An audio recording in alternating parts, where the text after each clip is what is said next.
Welcome to my channel Dev's cook book.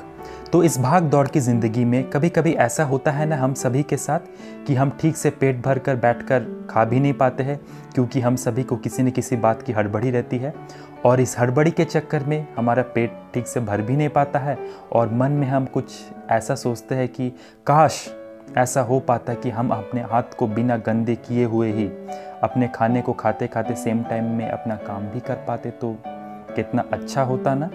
तो इसीलिए आज मैं आप सभी के लिए एग रोल की रेसिपी लेके आया हूँ।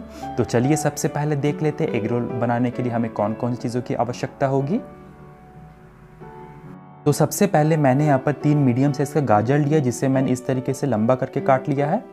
2 मीडियम साइज का कैप्सिकम, इसे भी मैंने लंबा करके काट लिया है। एक बड़ा साइज का प्याज लिया है, जिसे मैंने इस तरीके से गोल गोल करके काट लिया है। 2 अंडे लिया है। 4 बड़े चम्मच रिफाइंड ऑयल लिया है। 3 हरी मिर्च, जिसे मैंने बारीक टुकड़ों में काट लिया है। और नमक हम डालेंगे स्वाद अनुसार, और पानी डो को सानने के लिए।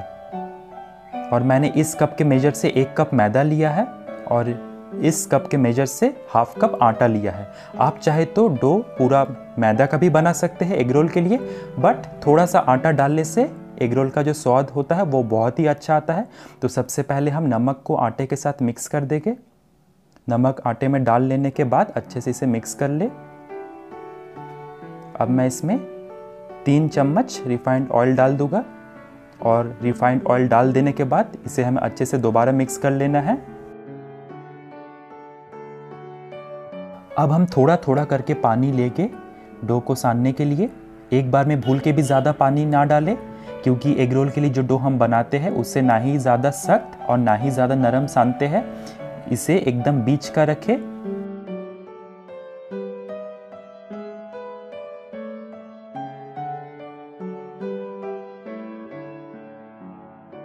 तो इसमें मैं अब 1 चम्मच रिफाइंड ऑयल डाल दूंगा और रिफाइंड ऑयल डालने के बाद इसे मैं 2 से 3 बार और अच्छे से मसल लूंगा दोबारा से। तो आप देख सकते हैं एग रोल के लिए जो डो है एकदम परफेक्ट है और इसे अब मैं 20 मिनट के लिए ढक के रख दूंगा ताकि जो डो है अच्छे से सेट हो जाए एग रोल बनाने के लिए। तो आप देख सकते हैं 20 मिनट हो गए हैं, डो बिल्कुल रेडी है एकदम एग रोल बनाने के लिए। तो इसे हाथ से 2 से 3 बार दोबारा इस तरीके से मसल ले और इसकी छोटी छोटी जो लोइयां है निकाल ले। इस तरीके से लोइयां जो है मीडियम साइज से थोड़ी बड़ी होनी चाहिए। अब लोई को लेकर इस तरीके से दोनों हाथों से घुमाकर थोड़ा चपटा करके इसे हमें बेल लेना है। मैं यहाँ पर इसे थोड़ा रिफाइंड ऑयल लेकर बेलूंगा। आप इसके बदले सूखा मैदा का भी इस्तेमाल कर सकते हैं। तो मैं यहाँ पर थोड़ा सा रिफाइंड ऑयल लेकर चक्की पर इसे हाथों से इस तरीके से स्प्रेड करके इसे हमें बेल लेना है। इसे हमें बिल्कुल नॉर्मल रोटी जैसे हम बेलते हैं वैसे ही बेलना है। सिर्फ एक बात का ध्यान रखना है, इसे थोड़ा बड़ा बेलने का कोशिश करें, क्योंकि मैदा जो है खिंचाकर छोटा होते रहता है।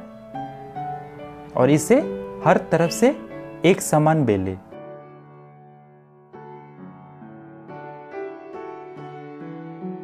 थोड़ा सा ऑयल ले ले इस तरीके से ऊपर से।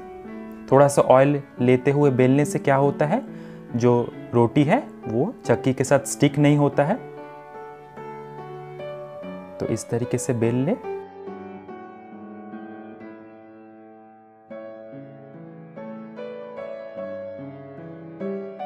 तो आप देख सकते हैं मैंने अच्छे से इसे बेल लिया है। बिल्कुल सेम तरीके से मैंने सभी को बेल लिया है।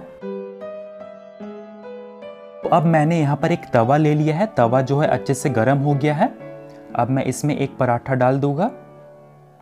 तो इस तरीके से पराठे को धीरे से डाल दे। और एक इम्पॉर्टेंट बात, पराठे डालने के बाद गैस का फ्लेम को आप हाई ही रखें। अगर इसे आप लो या मीडियम फ्लेम में इसे आप सेकिएगा तो पराठा जो है बिल्कुल कुरकुरा हो जाएगा। इसीलिए गैस का फ्लेम को हाई ही रखते हुए नॉर्मल जैसे हम पराठा सेकते हैं ना, इसे हमें वैसे ही सेक लेना है। सिर्फ गैस का फ्लेम हाई होना चाहिए। इसे हमें दोनों तरफ से सेक लेना है।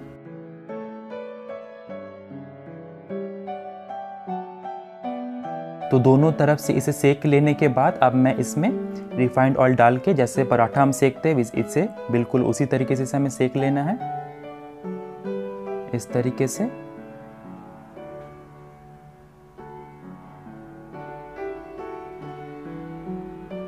दोनों तरफ से अच्छे से इसे सेक ले।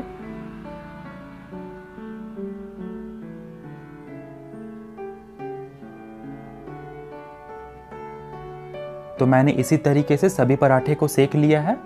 अब मैंने यहाँ पर एक फ्राई पैन ले लिया है और फ्राई पैन जो अच्छे से गर्म हो गया है। अब मैं इसमें 1 बड़ा चम्मच रिफाइंड ऑयल डाल दूंगा। तो ये मैंने ऑयल डाल दिया है। अब मैं इसमें कटा हुआ गाजर को डाल दूंगा। इसे 2 से 3 बार इस तरीके से चला के अब मैं इसमें शिमला मिर्च को भी डाल दूंगा। इसे हमें 2 से 3 मिनट तक भूनना है, क्योंकि अधिक भुना हुआ वेजिटेबल्स एग रोल में अच्छा नहीं लगता है, इसीलिए इसे 2 से 3 मिनट तक ही भूनें। अब मैं इसमें नमक डाल दूंगा स्वाद अनुसार।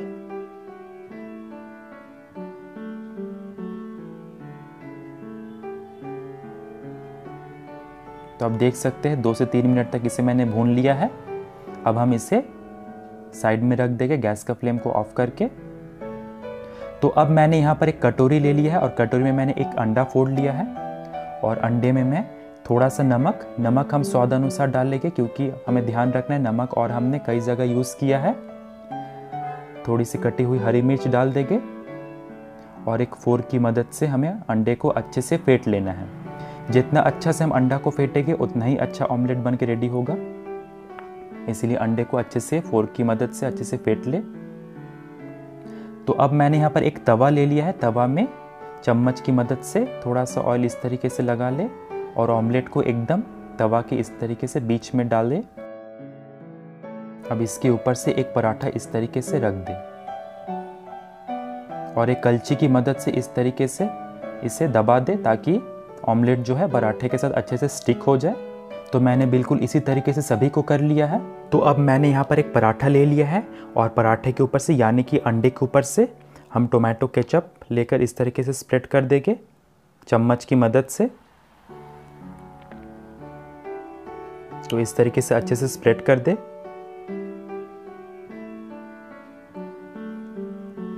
अब मैं इसमें कटा हुआ गाजर और कटा हुआ शिमला मिर्च डाल दूंगा और रोल के अंदर अब स्टफिंग किनारे से ही करना शुरू करें। इससे क्या होता है, रोल फोल्ड करने में बहुत ही सुविधा होता है। अब मैं इसमें कुछ कच्चा प्याज डाल दूंगा। प्याज अब कच्चा ही डालें, इससे क्या होता है एग रोल का स्वाद बहुत ही बढ़ जाता है। कुछ कटा हुआ खीरा डाल दूंगा। अब थोड़ा सा चाट मसाला पाउडर डाल दूंगा, थोड़ा सा काली मिर्च पाउडर और थोड़ा सा काला नमक को इस तरीके से हमें स्प्रेड कर देना है। अब दोनों हाथों की मदद से इस तरीके से हमें इसे फोल्ड कर लेना है। तो इस तरीके से इसे धीरे धीरे करके फोल्ड कर ले। तो अब मैंने यहाँ पर एल्युमिनियम फॉयल का यूज़ किया है, आप इसके बदले नॉर्मल पेपर भी यूज़ कर सकते हैं। तो आप थोड़ा ध्यान देकर देखिए कि पराठे का जो एंड पोर्शन होता है ना, उसे हमें घुमाकर उल्टा करके एल्युमिनियम फॉयल की तरफ रखना है और पराठे को एल्युमिनियम फॉयल से थोड़ा छोड़कर रखना है और फॉयल को छोड़ा हुआ पोर्शन को लेकर इस तरीके से हमें घुमा देना है। तो इस तरीके से घुमा दे धीरे धीरे करके।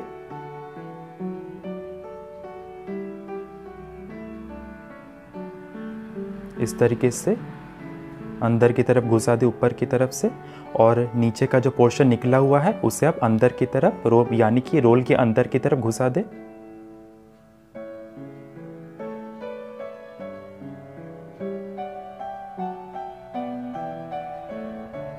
इस तरीके से ये बहुत ही आसान है। तो आप देख सकते हैं एक रोल बन के रेडी हो गया है। तो अब मैंने यहाँ पर दूसरा पराठा ले लिया है, तो आप देख सकते हैं।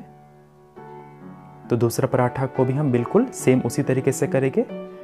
बिल्कुल उसी तरीके से टोमेटो केचप स्प्रेड करके स्टफिंग को किनारे से डालेंगे हम।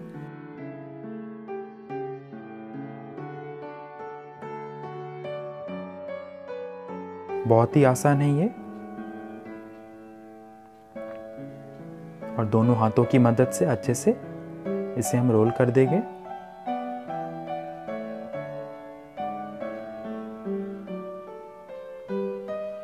अब एक एल्युमिनियम फॉयल की मदद से पराठे को, इसका जो पोर्शन है इसको किनारे पोर्शन का एल्युमिनियम फॉयल के उल्टा तरफ रखें।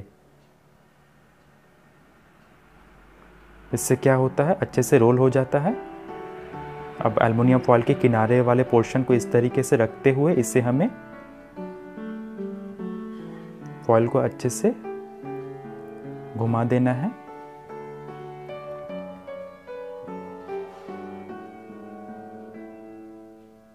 नीचे वाले पोर्शन को अंदर की तरफ कर दे। तो आप देख सकते हैं मैंने बिल्कुल उसी सेम तरीके से सभी को रोल कर लिया है। तो है ना ये बहुत ही आसान अब एग रोल बनाना घर में ही। तो इस रेसिपी को आप ज़रूर घर में ट्राई कीजिए। और अगर आपको मेरा वीडियो अच्छा लगा हो तो आप मेरे चैनल को लाइक, शेयर और सब्सक्राइब ज़रूर करें।